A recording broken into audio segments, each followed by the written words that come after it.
Just ভিড়টা দেখুন, এই ভিড় পুরো ক্রস করে তারপর অবশেষে 2 ঘন্টা লাইনে দাঁড়ানোর পরে এই প্যান্ডেলের সামনে এসে দাঁড়িয়ে আছি।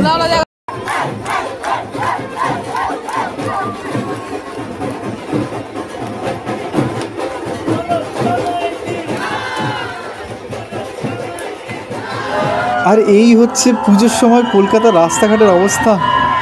মনে হচ্ছে যেন পিঁপড়ের দল এদিক ওদিক ছোটাছুটি করছে।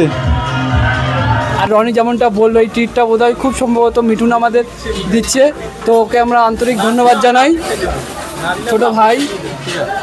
আচ্ছা, আমি যে ট্রিট দেবো, তোমরা এর বিনিময়ে আমায় কি দেবে? জাস্ট এই প্যান্ডেলটা দেখুন কি সুন্দর, পুরো প্যান্ডেল, পুরো পিলারগুলো রাউন্ড রাউন্ড করে ঘুরছে। জাস্ট মুগ্ধ হয়ে গেছি দেখে।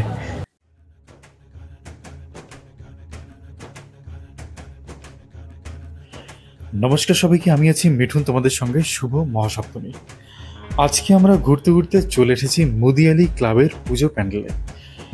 দূর থেকেই এই প্যান্ডেলটির আমাদের প্রত্যেকের নজর কাটছিল। এর লাইটিং থেকে শুরু করে স্ট্রাকচার, এর সমস্ত কিছু দূর থেকেই আমাদের মুগ্ধ করছিল।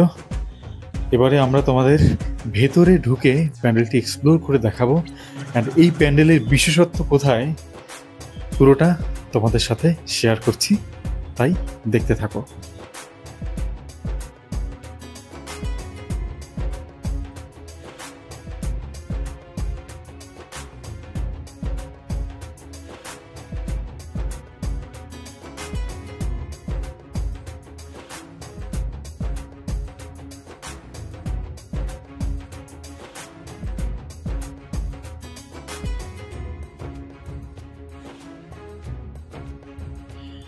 আমরা পুজো প্যান্ডেলের ভেতরে ঢুকে পড়েছি। আর দেখো কি অসাধারণ সুন্দর প্যান্ডেলটি করেছে।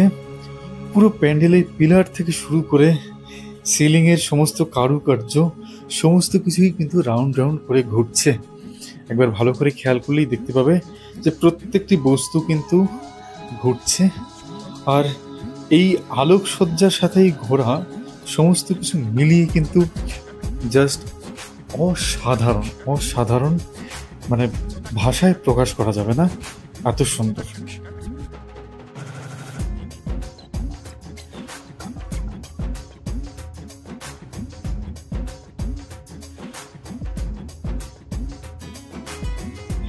প্যান্ডেলের দেয়ালে একটু ভালো করে খেয়াল করলে বুঝতে পারবে যে বিভিন্ন দেবদেবী এবং বিভিন্ন চিত্র ফুটিয়ে তোলা হয়েছে খুব সুন্দর করে। এবং এই প্যান্ডেলের যিনি শিল্পী, তিনি দর্শককে আকৃষ্ট করার জন্য যত রকমের আকর্ষণীয় বস্তু ফুটিয়ে তোলা যায় পুরো প্যান্ডেলটিতে, সমস্ত কিছু কিন্তু ফুটিয়ে তুলেছেন খুব নিখুঁতভাবে। এছাড়া ঠাকুরের প্রতিমার দিকেও খেয়াল করলে বুঝতে পারবে যে কতটা লাবণ্যময়ী রূপ এই প্রতিমার। অসুর থেকে শুরু করে আশেপাশের দেবদেবী সমস্ত কিছুই কিন্তু খুব নিখুঁতভাবে ফুটিয়ে তুলেছেন শিল্পী। এই ঝাড়বাতির মতো সিলিংটা আমার বারবার নজর কাটছিল। আর এই প্যান্ডেলে যিনি একবার ঢুকেছেন তিনি কিন্তু 1 সেকেন্ডের জন্য অন্যমনস্ক হতে পারবে না, পুরো মোহে আকৃষ্ট হয়ে থাকবে এই প্যান্ডেলটির।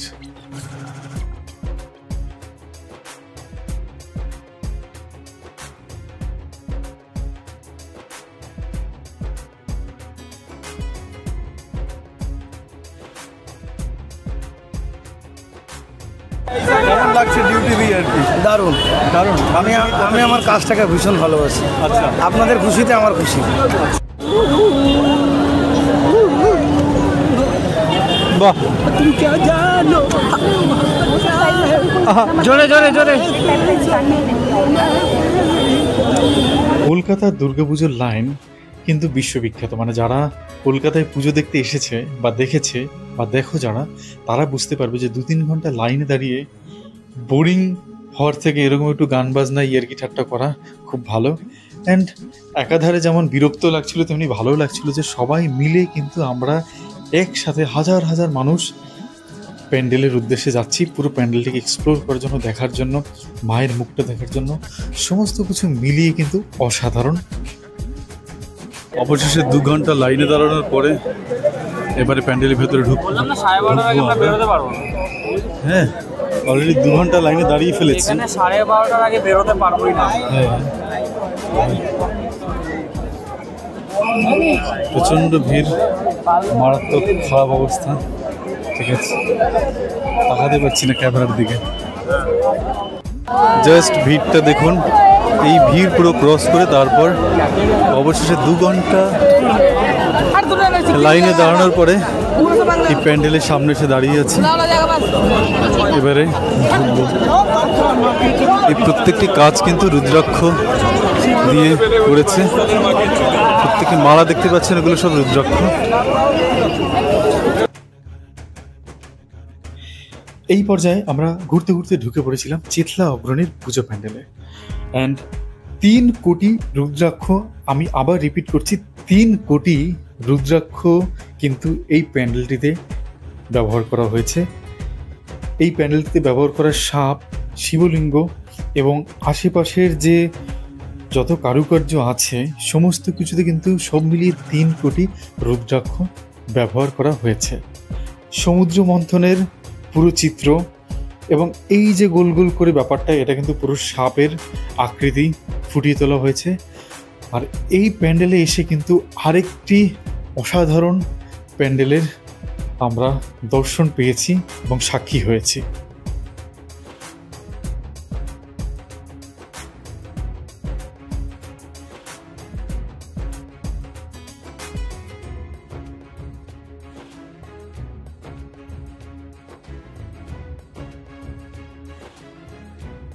এই পুরো প্যান্ডেলটি 2টো ভাগে ভাগ করা হয়েছে।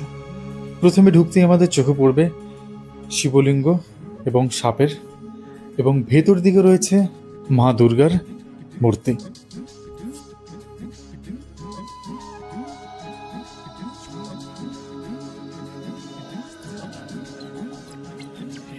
এই প্যান্ডেলের পুরো কাজ কি অসাধারণ, জাস্ট দেখো একবার।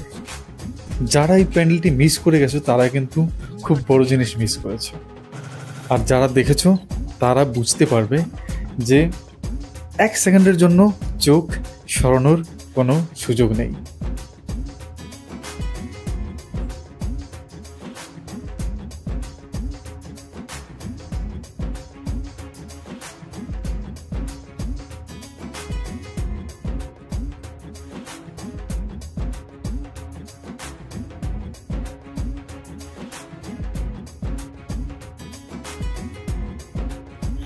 দেবী মূর্তির উপরের যে সিলিং, যেটা এই মুহূর্তে তোমরা দেখতে পাচ্ছ, সেখানে কিন্তু সমুদ্রের ঢেউয়ের একটি চিত্র ফুটিয়ে তোলা হয়েছে এবং পুরোটা কিন্তু ঘুরছে, এবং এটি সামনে থেকে দেখতে আরও আকর্ষণীয় লাগছিল।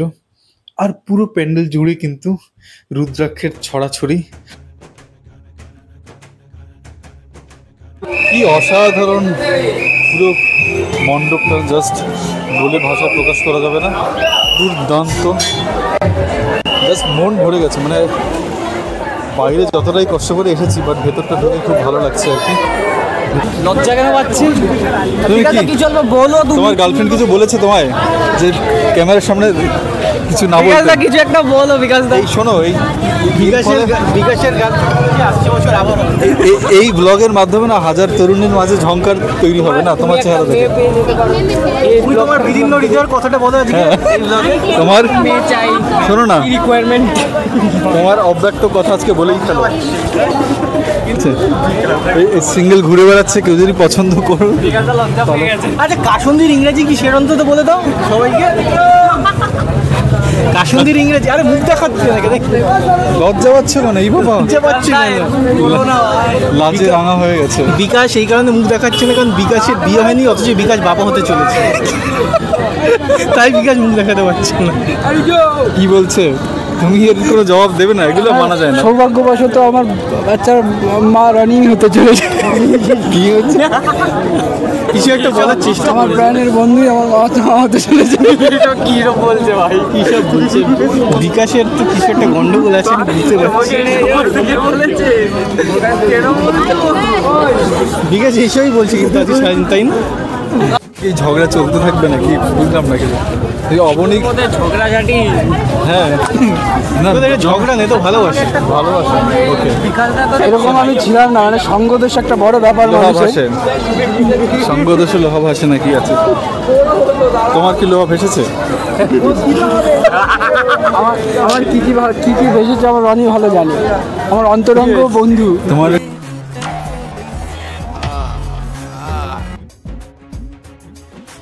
এটি ছিল মহাষ্টমীর রাত এবং আমরা আবার সবাই মিলে বেরিয়ে পড়েছিলাম নতুন পুজো প্যান্ডেলের উদ্দেশ্যে। আমরা ঘুরতে ঘুরতে চলে এসেছিলাম শ্রীভূমির পুজো প্যান্ডেলে। 2 ঘন্টা লাইনে দাঁড়ানোর পরে নেমে গেছিল আবার বৃষ্টি। মানে ঠাকুর দেখতে যে কি কষ্ট সেটা একমাত্র ঠাকুরই জানে। মানে এই প্যান্ডেলে ঢুকতে গিয়ে ভিড়ের চাপ, বৃষ্টি ভেজা, সমস্ত কিছু কিন্তু উপেক্ষা করতে হয়েছে।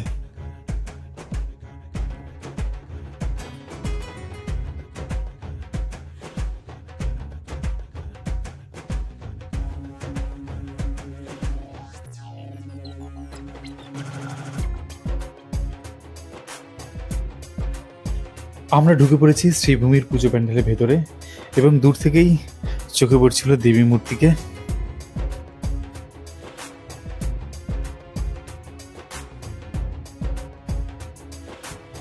চারিদিকে ঝাড়বাতির আলোর ছটা, কারুকার্য এবং আলোর রোশনাই সমস্ত কিছু মিলিয়েও কিন্তু এই প্যান্ডেলটিও বেশ ভালো ছিল।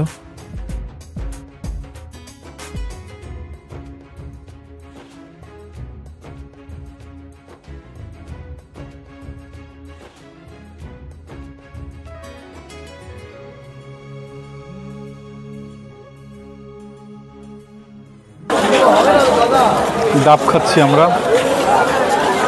কচি ডাব কচি ডাব খাচ্ছি আমরা। এরা রসফাস সব খেয়ে নিয়েছে। ঠিক আছে,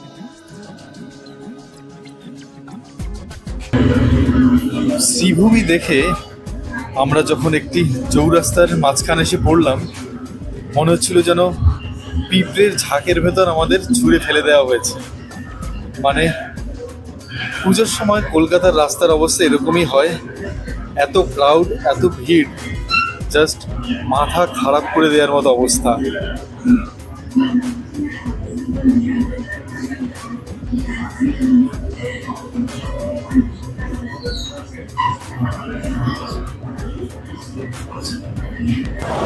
জাস্ট ভিড়টা দেখুন একবার, মাথা খারাপ হয়ে যাবে ভিড় দেখে।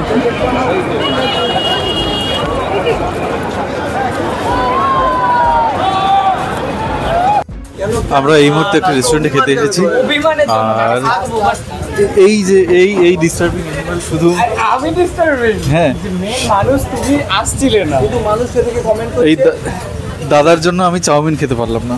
ঠিক আছে, এই যে সবাই আছে। আজকে বোধহয় অষ্টমীতে মিঠুনি ট্রিটটা দিতে পারে, আমরা যতদূর খবর আছে অসমর্থিত সূত্রে মিঠুনি আমাদের ট্রিটটা দেবে। ঠিক আছে, কিন্তু মিঠুনের যে লাভ বাইটটা ওটা কিসের আমরা এখনো কিন্তু জানতে পারলাম না। ওটা লাভ বাইট না আরশোলা কামড়েছে এখনো বোঝা যাচ্ছে না। ঠিক আছে, না আমার তো মনে হচ্ছে হিজড়া কোনো দিয়েছে। ব্লগে যাবে তো? তুমি কি বলবে? আমার কিছু বলার নেই, ভাষাই না, আমি পেটে পড়েনি তো।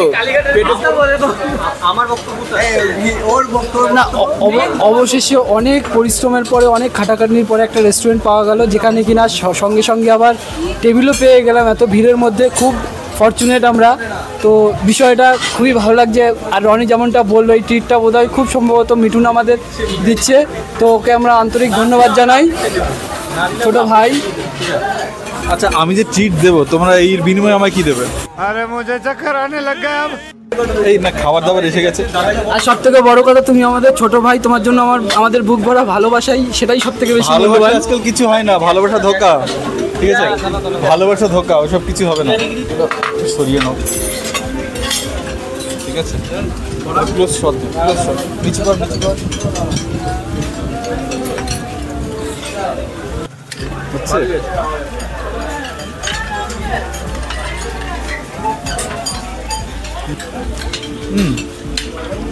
মোটামুটি, খুব আউটস্ট্যান্ডিং বলা যাবে না।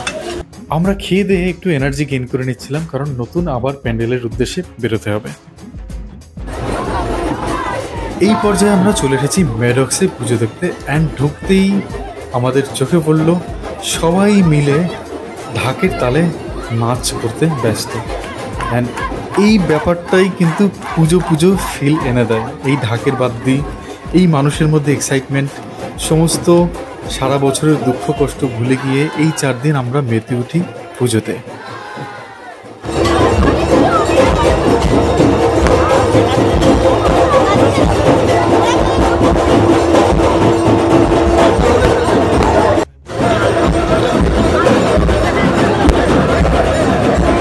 ম্যাডক্সের পুজো শেষ করে আমরা ঢুকে পড়েছি দেশপ্রিয় পার্কের পুজো প্যান্ডেলে। কলকাতার যতগুলো নামী পুজো প্যান্ডেলগুলো আছে তার মধ্যে অন্যতম একটি হচ্ছে দেশপ্রিয় পার্কের পুজো প্যান্ডেল।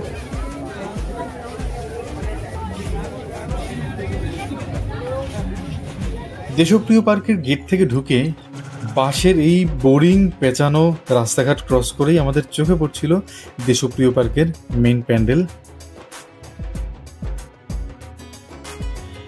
দূর থেকে এই প্যান্ডেলটি দেখে মনে হবে ময়ূরপঙ্খী টাইপের একটি নৌকার উপরে এই প্যান্ডেলটি করা হয়েছে, এবং এই নৌকার চারপাশে কিছু মূর্তি দেখানো হয়েছে, ফুটিয়ে তোলা হয়েছে।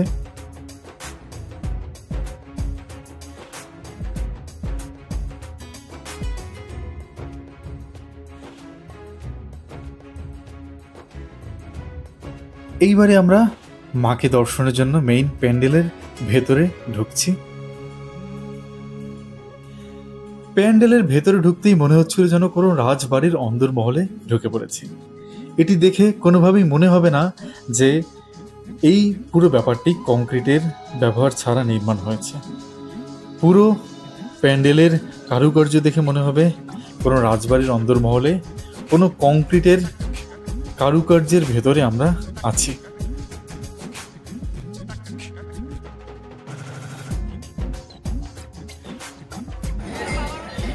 এই ছিল আমার আজকের পুজো পরিক্রমা। আশা করছি পুরো ভিডিওটি সবাই সাথে থেকেছো এবং ভীষণ ভালোভাবে এনজয় করেছো। দেখা হচ্ছে নেক্সট ভিডিওতে। অ্যান্ড ভিডিও কিন্তু লাইক সাবস্ক্রাইব করে পাশে থাকবে, কারণ আরও নতুন নতুন চমক আসতে চলেছে।